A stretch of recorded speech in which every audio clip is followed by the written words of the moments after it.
নমস্কার বন্ধুরা, আমি থাকি চুচুড়াতে। চুচুড়া মাঠের ধারে একটি ছোট্ট ফুড স্টল চালাই। আজকে সকাল সকাল দোকানের রান্না বান্না কমপ্লিট করে বেরিয়ে গেলাম সাইকেল নিয়ে দোকানের উদ্দেশ্যে। তারপর দোকানের চারিপাশ ঝাড় দিয়ে জল ছিটিয়ে ধূপধুনো দিয়ে দিলাম। এর মধ্যেই চলে আসলো বাবা ভ্যানে করে খাবার দাবার নিয়ে। তারপর বাবা আর আমি মিলে তাড়াতাড়ি দোকানটা গুছিয়ে ফেললাম। এদিকে সাথে সাথে কাস্টমার চলে আসলো।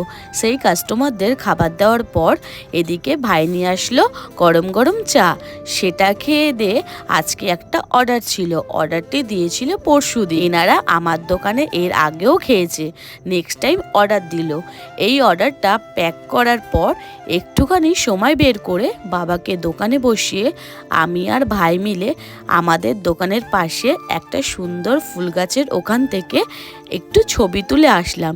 এই ছবিগুলো আমার ইনস্টাগ্রাম পেজে দেখতে পেয়ে যাবে। আমার ইনস্টাগ্রাম পেজের লিংক কমেন্ট বক্সে দিয়ে দেব। তারপর দোকানে ঢুকতে না ঢুকতেই আবার কাস্টমার চলে এলো। তাদেরকে খাবার সার্ভ করার পর দেখলাম সব খাবার শেষ হয়ে গেছে। আর আজকে জানো তো একটু বসার সময় পাইনি। তারপর দোকানের জিনিসপত্র গুছিয়ে বাড়ি যাওয়ার পথে খেয়ে নিলাম ফুচকা। আজকের ভ্লগটা আমি এখানেই শেষ করলাম। আর যারা যারা এখনো পর্যন্ত আমার ইনস্টাগ্রাম পেজে অ্যাড হওনি, কমেন্ট বক্সে লিংক দিয়ে দিলাম, সবাই ফলো করে দিও। টাটা।